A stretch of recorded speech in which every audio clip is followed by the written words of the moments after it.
I want to go through a couple things. There's three new. Always bring up something interesting. Stagflation trap. Why central banks cannot save you this. Let's get a definition of stagflation first. Can you define stagflation for me?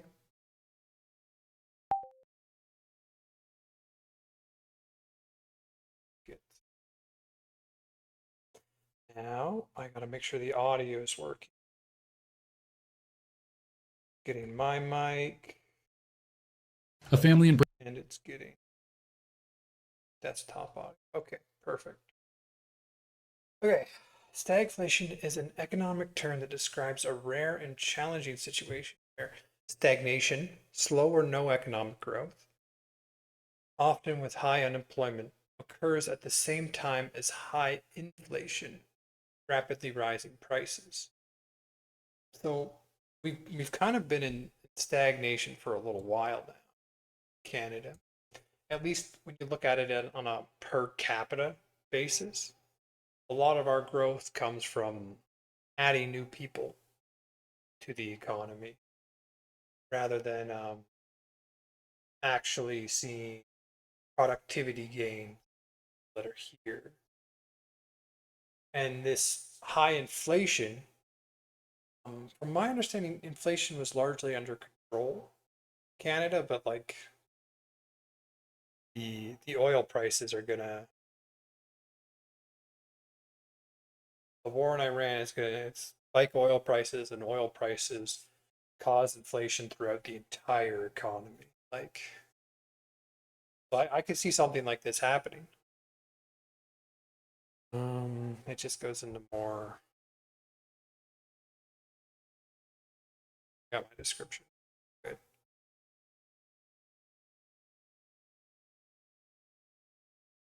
Okay. Let's listen to it. Brampton opens their mortgage renewal letter on a Tuesday night. The new rate is double what they locked in during the pandemic. The monthly payment jumps by $800. So, from my understanding, in Canada, you lock in a rate for 5 years, and at the end of the 5 years, you've got to get, you've got to essentially redo your mortgage. Although, like, if you get like a 20-year mortgage, then you're getting a 15-year mortgage the next time. But the rate is only good for 5 years. And see if I could find that.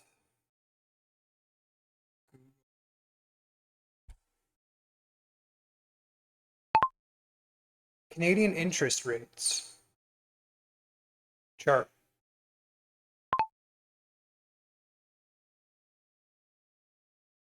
Let's see. I think any of these will work. But if you could see, about 5 years ago, doesn't show you all the years. A better one. This gives us all the years. Overnight interest rate. Yeah, this one's not modern either. It's come down significantly from there. This one looks, yeah, this one looks better. Let's see if we can't make that bigger. So the interest rates, Federal Reserve, Bank of Canada overnight rate. So these are the Canadian interest rates. And if you can see 5 years ago, be about 2021, right during the pandemic when interest rates, like they were brought really low to stimulate the economy. And interest rates climbed significantly. They've come down, but they are still significantly higher than they were here. So you had people that got in at super low interest rates that are now going to have to refinance at a much higher rate. And so this is going to increase the amount monthly that they have to pay significantly. I'm guessing that that's what this is going to be about. They knew it was coming. They had been told rates would fall before renewal. Rates did not fall. The next I mean, they've fallen, but they have not fallen to where they were. Nor does it look like they're going to. To combat inflation, raise rates. So if this increasing oil prices is going to cause inflation, you will see a rise in the combat inflation. That is going to make things harder. next morning, the gas station down the street has changed its sign again. $1.68 a liter. It was $1.22 6 weeks ago. The tank costs $40 more to fill. That is 4 times a month. $160 gone before the groceries. Sometimes the AI images, like, you can see that. Okay, look. I mean, it's getting better, but it's still not great. Groceries are next. The butter's up. The eggs are up. The bread is up. The receipt at the checkout is $1,100 for a family of 4. It was $818 months ago. Nobody in the store looks surprised anymore. They just look tired. Now add the job market. 84,000 positions disappeared in February. The husband works in logistics. The warehouse has been cutting shifts. The wife works part-time at a clinic that just lost its lease. They're not poor. They're not reckless. They did everything the system told them to do. They bought a home. They paid their taxes. They followed the plan. The plan assumed that when things got bad enough, the Bank of Canada would cut rates and the pain would ease. That assumption held for 40 years. In 2008, the central bank cut. In 2020, the central bank cut harder. Both times, the household got relief. This time, the Bank of Canada held rates at 2.25% in March 2026.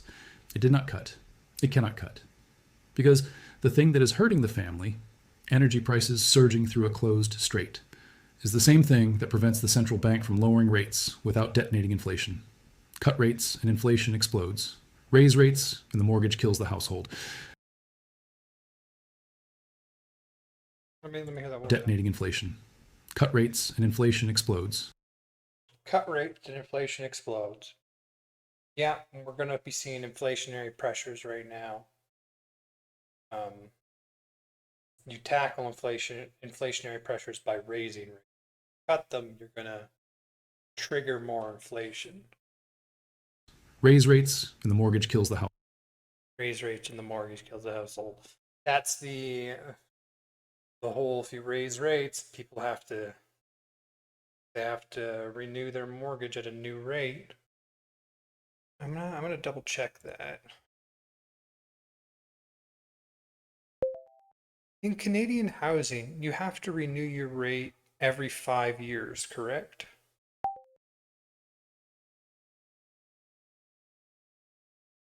That'll figure. Household. Do nothing, and both pressures grind the family from opposite directions at the same time. In the Hormuz trap, we showed you why Canada cannot survive an oil shock. This video shows you why nobody is coming to rescue you from it. You cannot print a barrel of oil. This is the stagflation trap. To understand the paralysis, you must understand the 2 diseases central banks were built to cure. A recession is a collapse in demand. People stop spending. Companies stop hiring. Credit tightens. Output falls. The central bank response is straightforward. Lower rates. Make money cheaper. Pull demand forward. Restart the machine. Inflation is the opposite disease. Demand runs too hot. Money is too easy. Prices climb faster than wages. The response is also straightforward. Raise rates. Make money expensive. Slow borrowing. Break momentum. Those are separate illnesses with separate medicines. For 40 years, every crisis was one or the other. The central bank picked the correct button and pressed it. The system recovered. The public was told the machine still worked. Stagflation is what happens when both diseases arrive in the same body at the same time. That's going to be hard to fix. Let's have a look here. No, it's not strictly required to renew every 5 years in Canada, housing, mortgages. But 5-year terms are by far the most common, so many homeowners do renew on that schedule. Key distinction in Canadian mortgages, mortgage term. This is the length of your current contract with the lender. 1, 2, 3, 5, or occasionally longer, like 7 to 10. It determines how long your interest rate and often other conditions is locked in. Amortization period. This is the total time to fully pay off the mortgage, typically 25 or 30 years. It is much longer than the term. At the end of each term, you must either renew with the same lender or switch lenders via renewal/transfer. Oh, so you could switch, refinance, or pay off the balance in full. You don't start over on the full amortization. Yeah. Simply continue with the remaining time left. After 5 years on 25-year amortization, you have 20 years remaining. Why 5 years is the standard? 5-year fixed mortgage rate is a common choice in Canada. It offers a balance between rate stability and flexibility. Typical 25-year amortization might consist of 5 consecutive 5-year terms, meaning you'd renew roughly every 5 years until paid off. Short terms or variable rate mortgages exist, but 5 years fixed is dominant for predictability. So most of them are 5 year. Connection to stagflation. Oh, I like how it does that. In a stagflation-like environment, high inflation plus weak growth, new every 5 years can be painful if rates spike due to inflation fighting measures by the Bank of Canada. I mean, we've seen rates spike. Well, it's not really that rates spiked, it's that they were massively lower during COVID. So people got their houses, got their bills and everything during the COVID low interest rate. Built their life around that payment. And now that payment is likely going to go way up.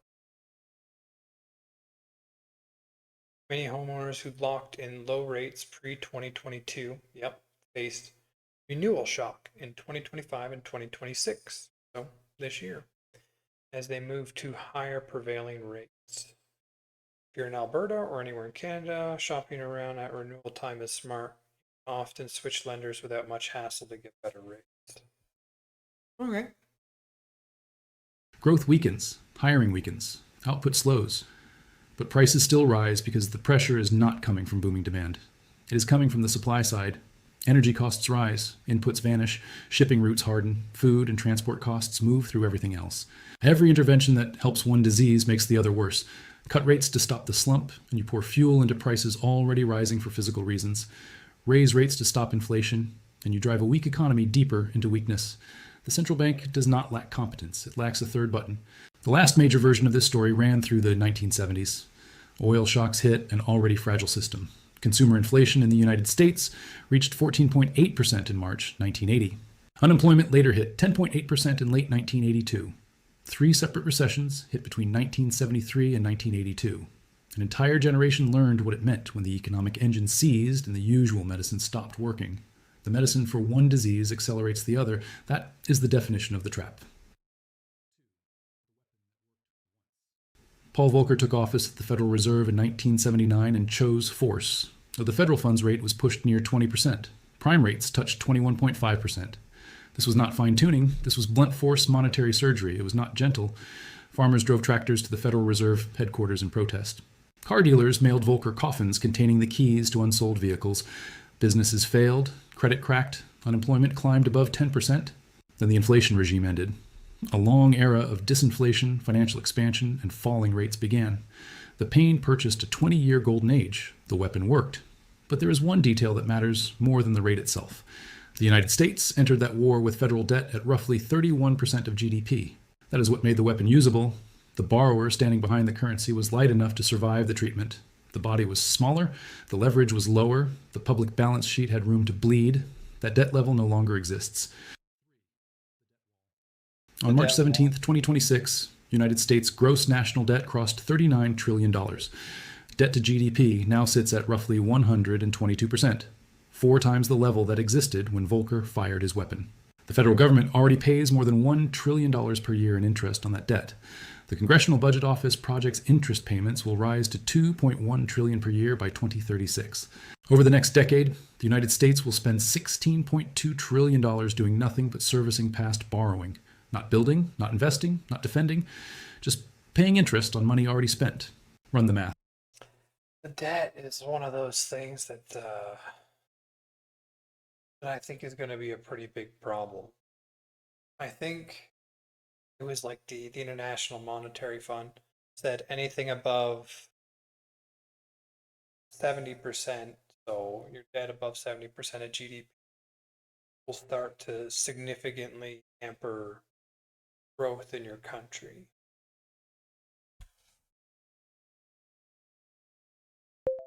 What is Canada's debt to GDP ratio? And what is the US's?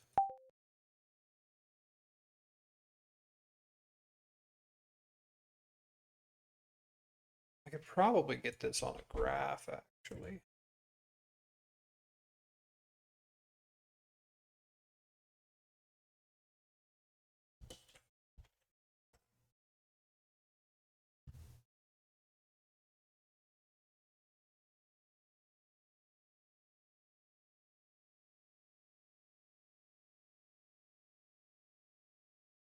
It doesn't tell me. I can hover, not Canada.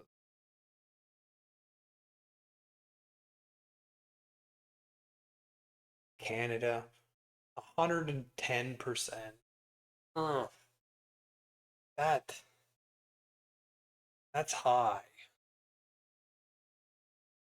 That's really high. We're below the US, but still, most of Europe has a pretty high debt to GDP ratio. I mean, Sweden and Norway, country, doing much better. Oh, that's scary. Put a 10% average rate on $39 trillion of debt. That is 3.9. And isn't our current government expanding the debt?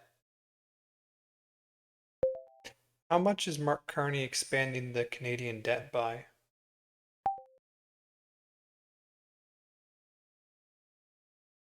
This one.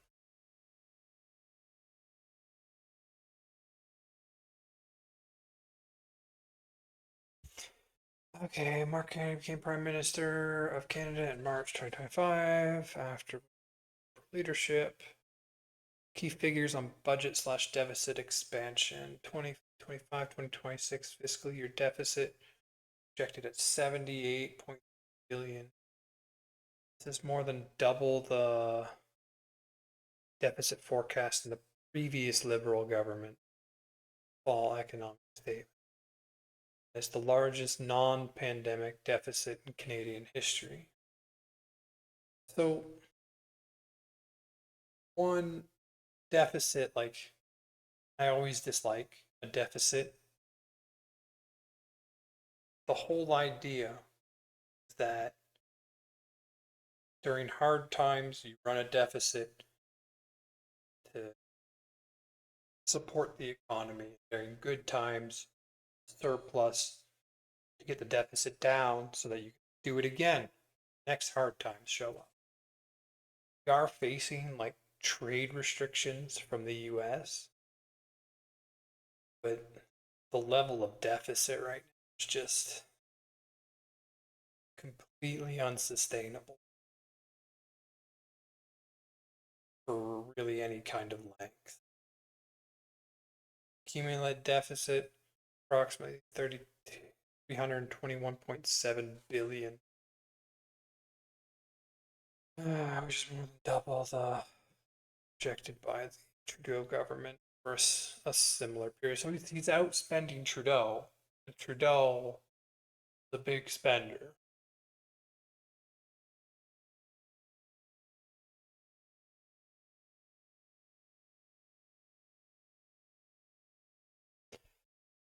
Okay, total federal debt projections, gross debt expected to reach 2.5 trillion 2025. Historical high. Yeah, like this is the one of the big things that I wasn't fond of Mark Carney is his deficit spend.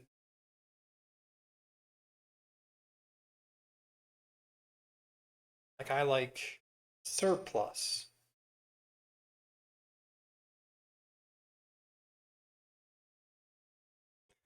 It's like in the end, you always gotta pay your debts. $9 trillion in annual interest. Put 15% and it approaches 5.85 trillion. The weapon that killed inflation in 1980 would now bankrupt the government that fires it. And this is not American alone. Global debt hit $348 trillion at the end of 2025. Government debt alone was more than 106 trillion. Non-financial corporate debt was over 100 trillion. Household debt was over 64 trillion. Emerging markets face more than $9 trillion in debt redemptions in 2026 alone. The OECD reports that governments and corporations worldwide will borrow $29 trillion from bond markets this year, double the level of a decade ago. Japan carries debt at 230% of GDP. France, the United 230%? Like, that's wild. What was Greece's level of debt when it collapsed?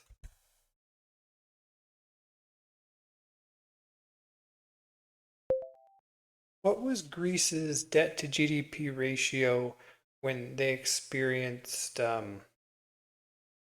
collapse? Collapse, bankruptcy? Eh. Greece's sovereign debt crisis erupted in late 2009. Okay, debt to GDP ratio. Greece's public debt to GDP ratio 2009 was revised to 127%. So if we're at 110 right now, at 127, we've seen a modern economy have a sovereign debt crisis. And they're doing significantly more spending.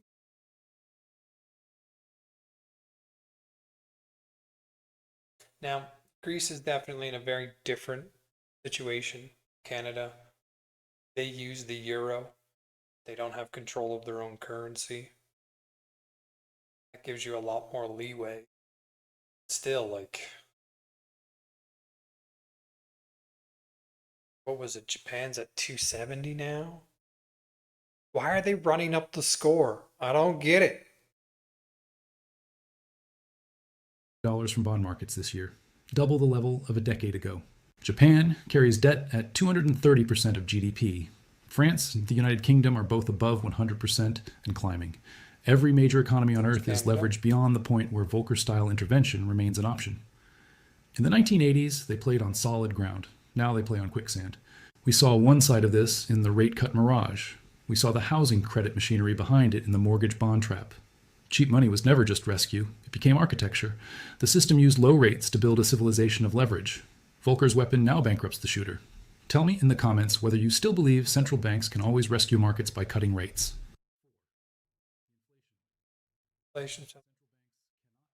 Not all inflation is the same, and this distinction destroys the entire toolkit. If households get reckless, credit gets loose, and demand runs hotter than supply, central banks know what to do. Raise rates, slow spending, break demand. That worked in 2022 and 2023. That is demand inflation. Supply shock inflation is a different disease. The problem is not too much money. The problem is that the goods are physically missing. You cannot print a barrel of oil. You cannot set an interest rate that unseals the Strait of Hormuz. You cannot quantitatively ease 20 million barrels a day of crude back onto tankers anchored in the Gulf of Oman because the insurance market will not cover them. Since March 2nd, 2026, tanker traffic through the Strait of Hormuz has collapsed by more than 90%. Iran has attacked at least 21 merchant vessels. More than 150 tankers sit stranded. Qatar, one of the world's largest LNG exporters, halted production after drone attacks on its Ras Laffan terminal. 20% of global oil and 20% of global LNG removed from the market. The International Energy Agency called it the most significant supply shock in the history of the oil market. Central banks cannot treat supply inflation. Rate hikes do not create oil. Rate cuts do not unseal shipping lanes. The toolkit has a proven cure for one type of inflation.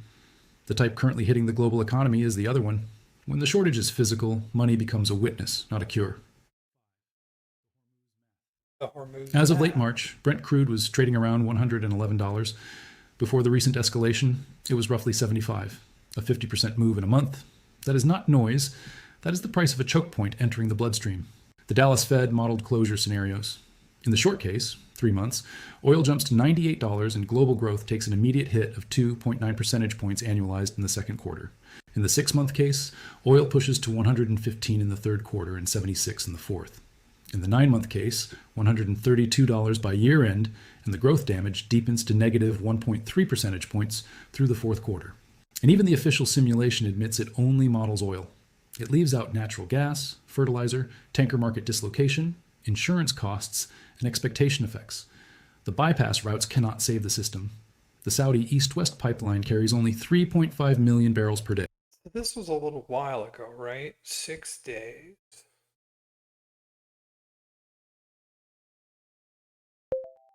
Are oil tankers passing through the Strait of Hormuz now? If so, at what percent of normal volume is it?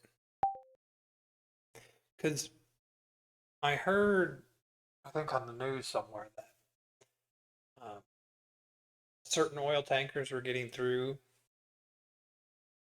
So let's see. Yes, oil tankers are still passing through the Strait of Hormuz as of April 2026, but traffic is severely restricted due to ongoing Iran.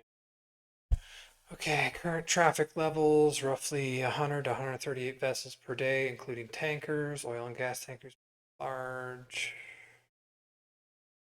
Normal pre-conflict baseline.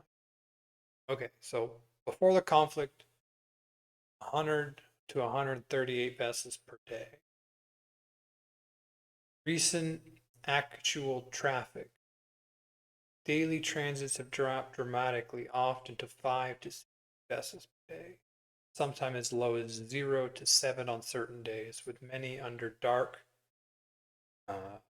AIS off or rerouted conditions near Iranian islands. Okay, so there's still basically no traffic. 100 to 5. That is a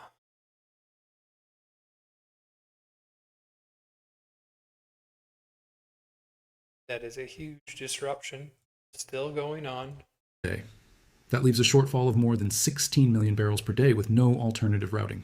Tell me in the comments, what is rising first where you live? Fuel, groceries, rent, or all three? I personally see it in fuel, but The International Energy Agency announced the largest emergency release in its 50-year history, 400 million barrels from 32 countries. The United States alone committed 172 million barrels from its strategic petroleum reserve.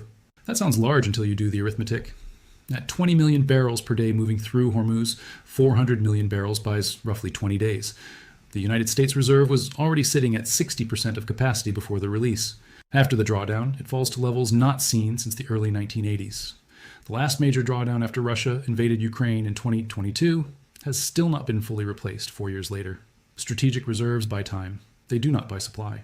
And beneath the immediate crisis lies a structural one that has been building for a decade. The world needs approximately $1 trillion per year in upstream oil and gas investment to maintain production capacity. Actual spending sits around $600 to $700 billion, an annual deficit of $300 to $400 billion, compounding year after year. Banks withdrew funding from fossil fuel projects under ESG pressure. Insurance companies pulled coverage. Regulatory uncertainty froze planning horizons. ESG pressure?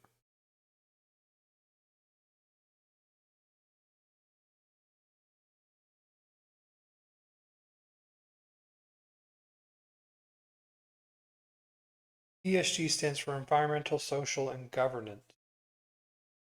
The framework used to measure a company's sustainability, ethical impact, and risk management financial performance. Okay. So they face pressure from environmental, social, and governance or less oil investment. I mean, not in the U.S. Trump was the whole drill baby drill. Shareholders demanded capital discipline over exploration. The industry got leaner. It also got far more fragile. Global production declines 5 to 6% annually from natural field exhaustion. That means 5 to 6 million barrels per day must be replaced every year just to stay even. The underinvestment was invisible when markets were calm. Now that a physical shock has arrived, there is no spare capacity to absorb it. The wells that were never drilled cannot produce oil today. The buffer is gone. It took a decade to dismantle. It will take a decade to rebuild. Every central bank on earth faces some version of this trap. The Federal Reserve held rates at 3.5%. The European Central Bank held at 2%. Markets that expected rate cuts this year are now pricing rate hikes. But the Bank of Canada sits in the deepest version of the trap, and the weight it carries is uniquely Canadian. The Canadian household carries the highest debt-to-income ratio in the developed world. The overnight rate is 2.25%, held for the third consecutive meeting. The economy contracted 0.6% in the fourth quarter. 84,000 jobs were lost in February. Unemployment has risen to 6.7%. That picture screams for rate cuts. The economy needs oxygen. But the Bank of Canada acknowledged in its March statement that inflation risks have increased due to higher energy prices, even as growth risks tilt to the downside. Markets have started pricing 75 basis points of rate hikes by year end. TD Economics 75 points? What?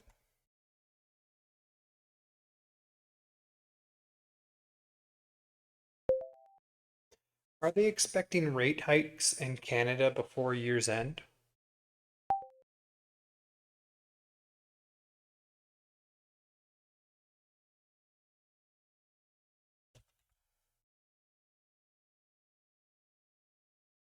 See what it comes up like. That's a lot. Okay, okay.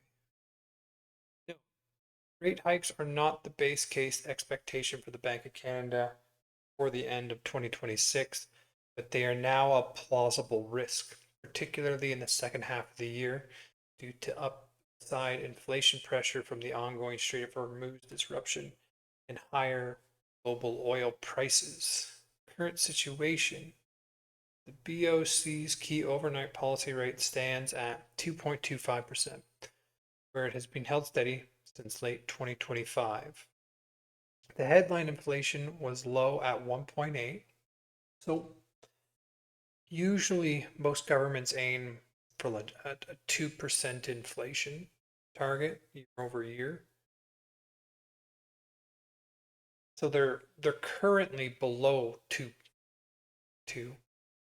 The issue is that when you're above 2%, that inflation is still there. Because we had significant inflation for a couple years, like significantly above 2%, which is why they kept changing the rate. But all that inflationary, that that's just become part of society. Can't, like, they're not going to try and undercut it to offset the over 2% that we've had for so long.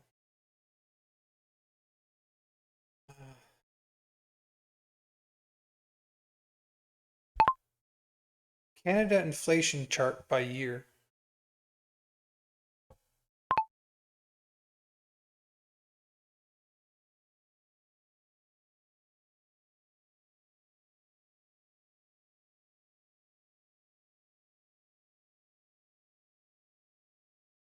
Inflation rate falls.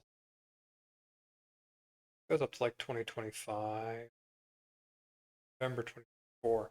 So here we had the pandemic, and the pandemic it's always been a weird thing, right? And that actually dropped inflation for a little bit. That I think is because they massively lowered interest rates, stimulate the economy, that dropped inflation, and then it spiked up to 8% at one point. And this is all inflation that the market has now absorbed. And we've brought it back down that is all still there in the form of higher prices that you pay on everything.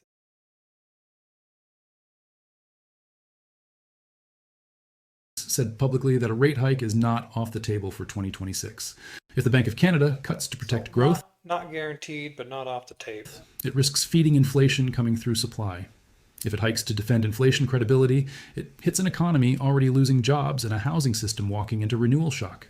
The bank's own research says about 60% of outstanding mortgages renew in 2025 or 2026. About 60% of those borrowers face higher payments. Some 5-year fixed borrowers face average payment increases around 20%. Some variable rate borrowers face jumps above 40%. Another million households are renewing this year. Anyways, telling us what we're. Average payment increases around 20%. For 2026, it hits an economy already losing jobs and a housing system walking into renewal shock. The bank's own research says about 60% of outstanding mortgages renew in 2025 or 60% of outstanding mortgages renewed last year or this year. 2026. About 60% of those borrowers face higher payments. 60% of them are facing higher Some payment. 5-year fixed borrowers face average payment increases around 20%. The 5-year, which is most of them, face an average increase of about 20%. So the thing that they budgeted around, probably their biggest expense, about to get 20% larger, while inflation pressures are about to pick up. Some variable rate borrowers face jumps above 40%. Another million households are renewing this year. The family in Brampton from the cold open is not a hypothetical. They are the median case. Higher energy costs from below. Higher debt service costs from above. Same paycheck, less room. No institutional rescue on the horizon. This is where the payroll collapse meets the mortgage. Bond trap meets the Hormuz trap. Labor weakness, debt rollover, and a supply shock arriving in the same quarter. 3 structural crises converging on the same kitchen table. Nobody's coming to rescue the mortgage. The verdict? For 40 years, the public lived inside a rhythm. When growth broke, rates fell. When markets panicked, liquidity arrived. When debt expanded, refinancing stayed available. That rhythm created a civilization built on the assumption of rescue. In financial markets, that assumption has a name: the Fed put. The unspoken guarantee that central banks will always catch the falling knife. That guarantee is breaking, not because central bankers lack the will, because the crisis is physical, not financial. In 2008, the crisis was financial. Banks held toxic assets. The Fed bought those assets and stabilized the system. In 2020, the crisis was temporary. Lockdowns ended. Demand returned. The printed money had somewhere to go. In 2026, the crisis is physical. Energy is missing from the global system. And the structural underinvestment that starved the oil industry of capital for a decade means there is no rapid supply response waiting in the wings. So there's been massive underinvestment in oil energies. Let me check that. In recent years, has there been an underinvestment into oil?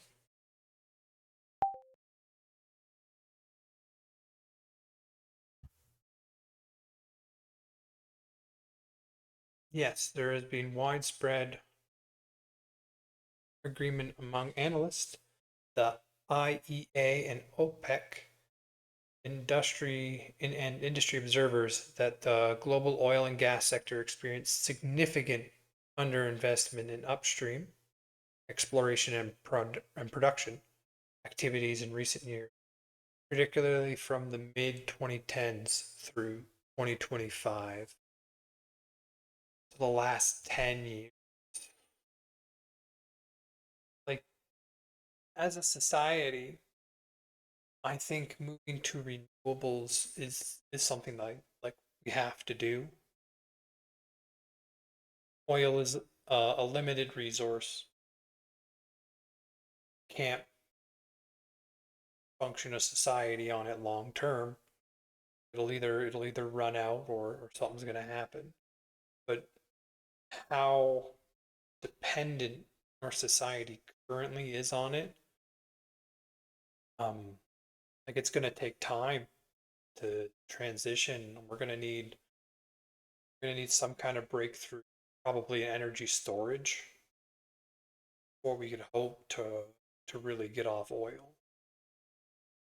Like we're seeing investment into that area right now, but it's not here yet. So underinvesting into oil is gonna cause some pain.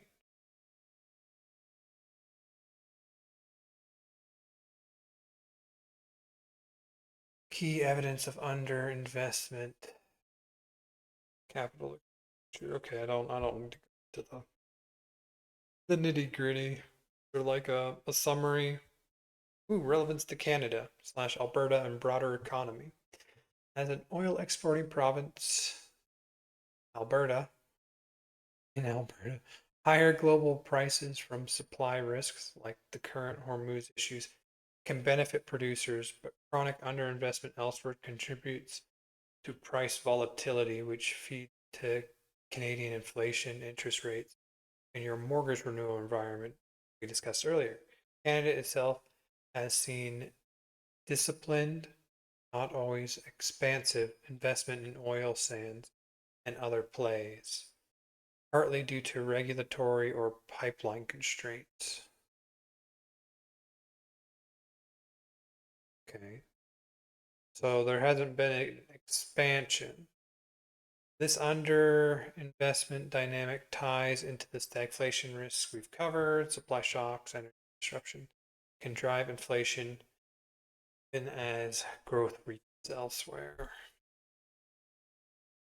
Okay, get to the end. The inflation pressure comes through energy and supply, not excess demand.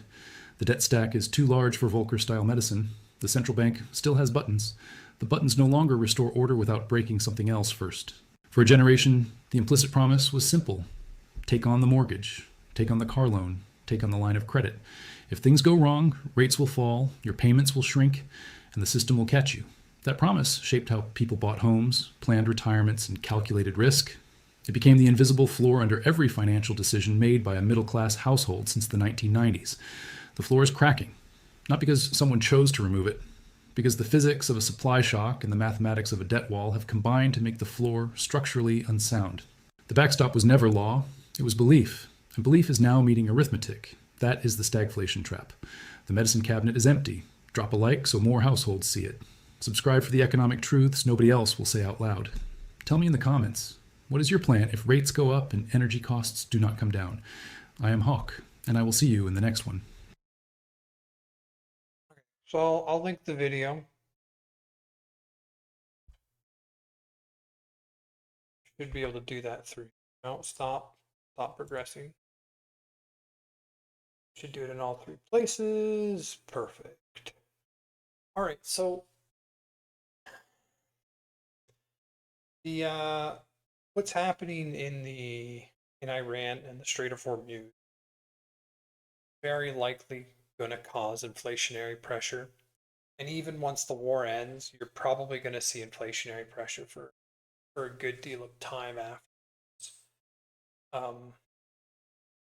To combat this, they want usually what you would want to do is raise your rates, combat inflation. But people are seeing 20% increase on their mortgage payments when they go through for a renewal. Some, he was saying, even are seeing like up to a 40%. That can put a lot of people in water. That's gonna stress Canadian households. How do you keep inflation in line without causing that kind of pain to the household? That's a problem I don't know if we have an answer for.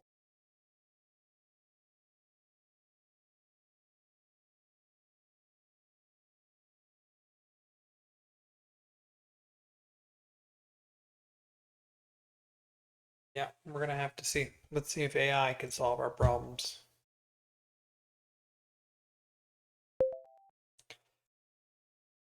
If what's happening in the Strait of Hormuz is going to cause inflationary pressure, but the mortgage issue is causing,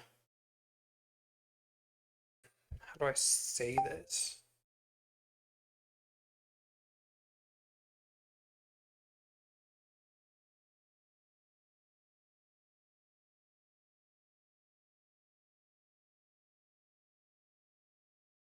Cause inflationary pressure.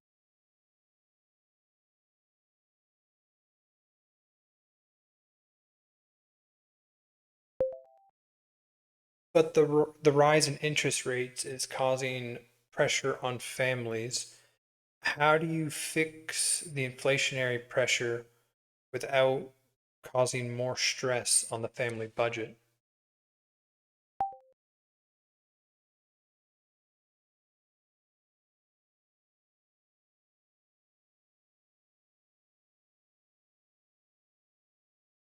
Uh, is there like a deep think here? Auto fast expert. Let it think about that one. All right, this one's recent, so I'm gonna leave that one to watch another day. This one. There's a model.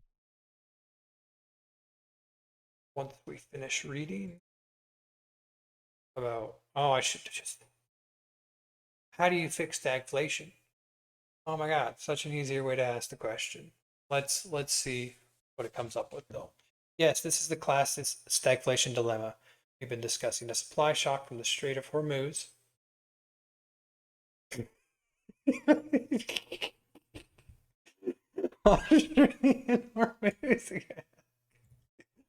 The Iran-related disruption cutting oil tanker traffic to a trickle, pushes up energy prices and broader inflation. Well, higher interest rates, or even the threat of them, hammer family budgets through mortgage renewals, higher borrowing costs, and slower economic growth. The good news is that central banks like the Canadian Bank don't have to rely solely on rate hikes for this kind of inflation. Rate hikes are a blunt tool best suited for demand-driven inflation. For oil-driven supply shocks, they can actually make the family stress part worse without fixing the root cause.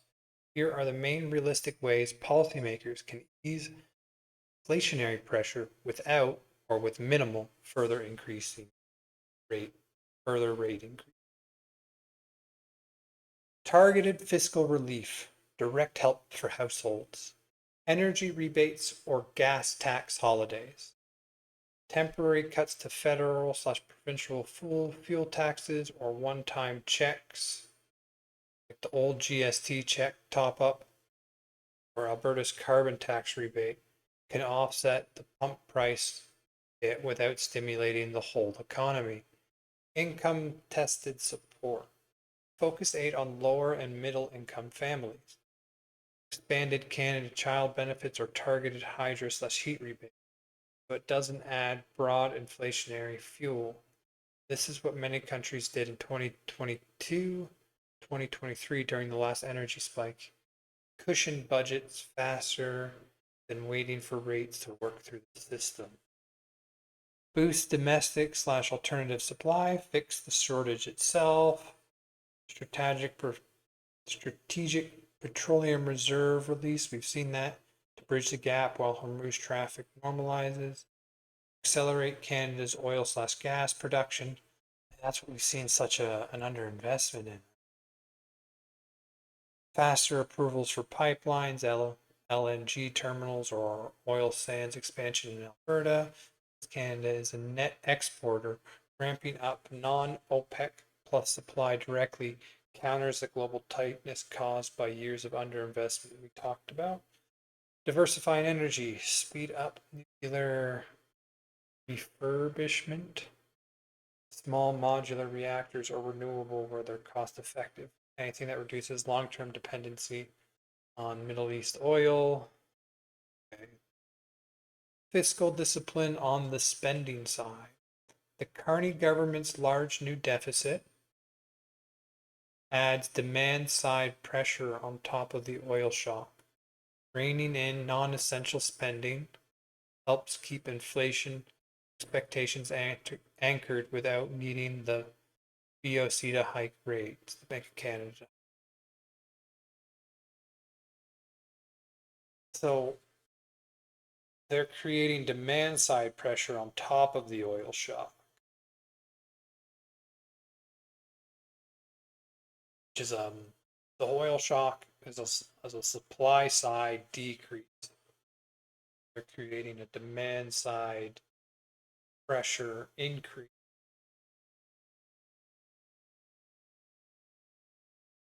This is the opposite of the 1970s mistake when governments kept spending while central banks tried to fight oil driven inflation alone. But wait, is that a good thing?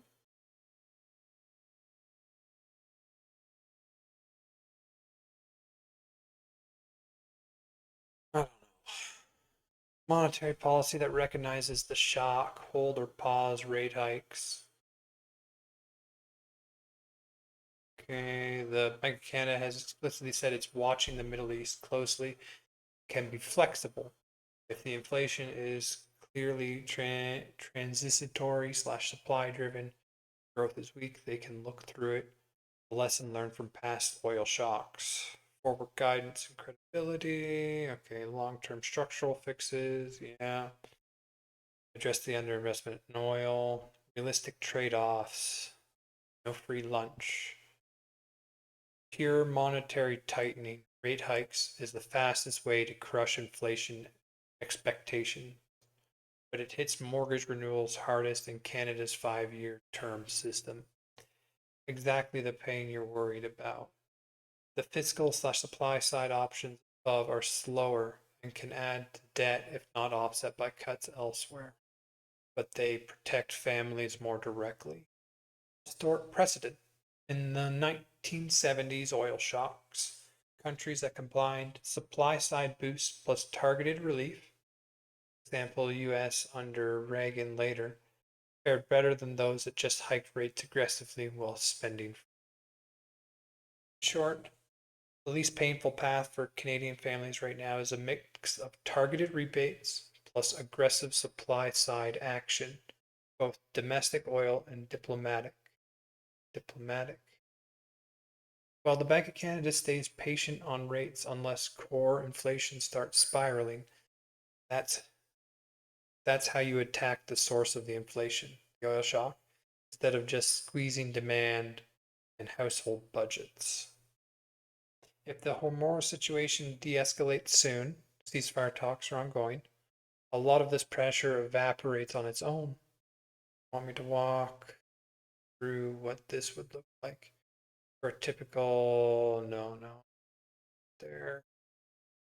Short, the least painful path for Canadian families right now is a mixed targeted rebates plus aggressive supply side action. So, supply side action is investment into oil, right? Increasing your supply. Diplomatic, I mean, if the Strait of Hormuz is making oil hard to get all around the world, I don't know how diplomatic is going to. So the Bank of Canada is patient on rate unless core inflation starts spiraling. Haven't seen any rate hikes yet. No, must not be spiraling.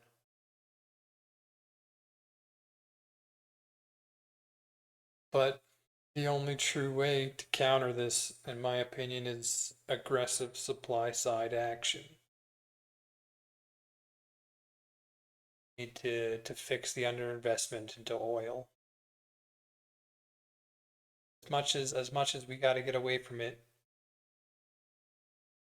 eventually, because of what it does to the economy, what it does to the environment, how it's is a limited resource. Right now, I think there needs to be a significant investment to oil and gas in Canada. Like we just seen it in the US, right? Trump's whole drill baby drill was he had some idea. He was pushing for that. Is Mark Carney investing more into oil?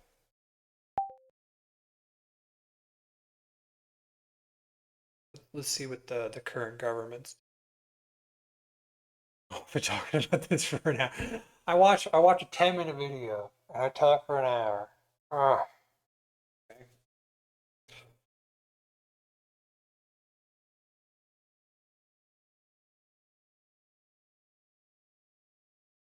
But it's definitely like this is something a lot of Canadians are about to feel. Yes, Mark Carney's government is actively supporting more investment in Canada's oil and gas sector, especially oil sands and LNG, liquefied natural gas, compared to the later Trudeau years. Though it's mostly through regulatory easing, tax incentives, and fast tracking private projects rather than massive new direct federal spending. Okay, so they see the problem and they are working to address it. Key policy shifts: scrap the oil and gas emission cap, Canada's Alberta MOU, sign deals with Alberta's premier for a new private sector oil pipeline to BC. That's something we needed 10 years ago. I guess better late than never. Uh, Major projects, office fast tracking multiple oil/LNG related projects, including liquefied natural gas facilities and the pathway CCS networks for oil sands, have been designated national interest projects. This cuts red tapes and unlocks billion in private capital. The first two trenches alone represent over 116 billion in total investment across energy. Like, that's good. All right, so they are moving on this.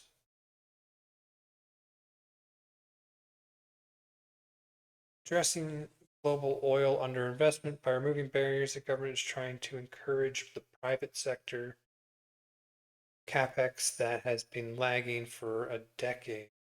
Exactly the supply side fix we talked about for reducing inflationary pressures from the Strait of Hormuz disruption. No big new taxpayer funded oil wells. The 280 billion Curel, approximately 450 billion cash budget 2025 generational investment leaning more towards infrastructure, defense, housing, and energy. Nuclear, hydro, grid. Nuclear and hydro are nice. Canada doesn't have the same solar capacity as a lot of the world just because of our altitude. Um, we've also investing a lot into wind power. But honestly, I like nuclear and hydro more. But the enable policies above are explicitly meant to unlock hundreds of billions in private oil slash gas investment over 5 years. Trade off for families. Boosting Canadian oil supply helps moderate global price spikes. Good for inflation and your gas slash heating bills, while avoiding the need for aggressive Bank of Canada rate hikes that hammer mortgage renewal. Critics argue it delays climate goals and locks in more fossil. I mean, climate goals are good when your economy is strong. I think we're facing a weaker economy. The investment in oil and gas I like. Even the investment in clean energy, nuclear and hydro. Like, I've seen in the US, data centers take a huge amount of power. That fuels the whole AI revolution, right? I think in the coming future, there's only going to be more and more demand for power. So investing in nuclear, hydro, even oil and gas, I think these are all good things right now. Even though eventually we will have to tone back oil and gas. I think that's probably quite a ways off still. Okay, in short, yes, more than under late what Trudeau policy. The focus is pragmatic economic security and diversification amid U.S. tariffs and Middle East chaos, not a full return to unchecked oil expansion. Oil companies in Alberta are largely supportive. Environmental advocates are not. I mean, I'm supportive. If you want the exam, no. All right. They appear to be moving in the correct direction. This is good. I don't like how big the deficit is. Let's move on to another topic. Okay.